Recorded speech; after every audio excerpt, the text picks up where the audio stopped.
ఎలా కిట్టి ఇంత క్రిస్పీగా చేసావు? ఆయిల్ డీప్ ఫ్రైయా? అస్సలు కానే కాదు కన్నా, పాన్ ఫ్రైలోనే ఇంత క్రిస్పీగా చేయొచ్చు.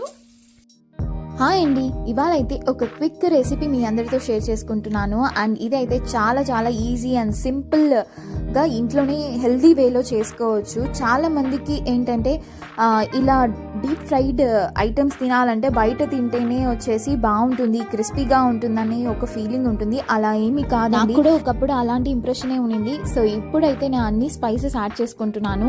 నేనైతే 600 grams చికెన్ తీసుకున్నాను, బోన్లెస్ చికెన్. అది సేమ్ మనం ఎలాగా ఫ్రై ఐటెంకి యాడ్ చేస్తామో ఉప్పు, కారం, పసుపు, ఇంకా ginger garlic paste, garam masala అన్నీ యాడ్ చేశాను. అండ్ ఇందులో ముఖ్యంగా ఎగ్ వేయండి, అప్పుడు బాగుంటుంది.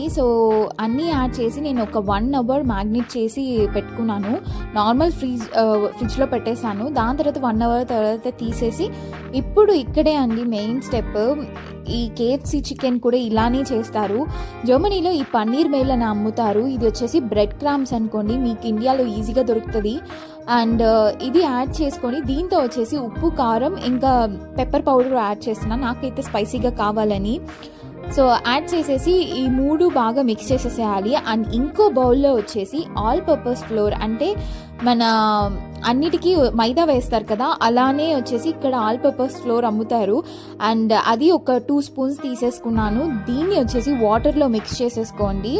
మిక్స్ చేసేసుకొని దీంతో పాటు ఆల్రెడీ మనం బ్రెడ్ క్రామ్స్ మిక్స్ చేసుకున్నాం కదా, సో ఈ 3 డిప్ చేసుకొని ఫ్రై చేసేసుకోవాలి. చాలా మంది వచ్చేసి ఇలాంటి మిక్స్ చేసేసి ఎయిర్ ఫ్రైయర్లో పెడతారు, ఓవెన్లో పెడతారు. ఆ టేస్ట్ అయితే డిఫరెన్స్ ఉంటుంది కదా ఈ పాన్ ఫ్రైకి. నేనైతే ఇక్కడ నాన్ స్టిక్ ప్యానే తీసుకున్నాను, ఏమీ స్టిక్ అవ్వలేదు.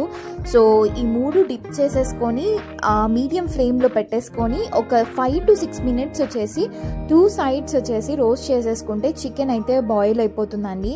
అండ్ టేస్ట్ అయితే చాలా బాగుంది. బయట తీసుకుంటే వచ్చేసి మన ఫ్లేవర్డ్ అంటే స్పైసీగా ఉండదు.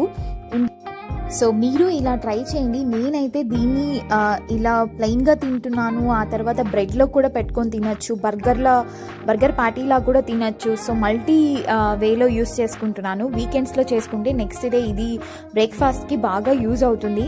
సో ఎంతో సింపుల్ రెసిపీ కదా, చాలా టేస్టీగా ఉంది. సమ్మర్ టేస్ట్ అనుకోండి ఇంకా.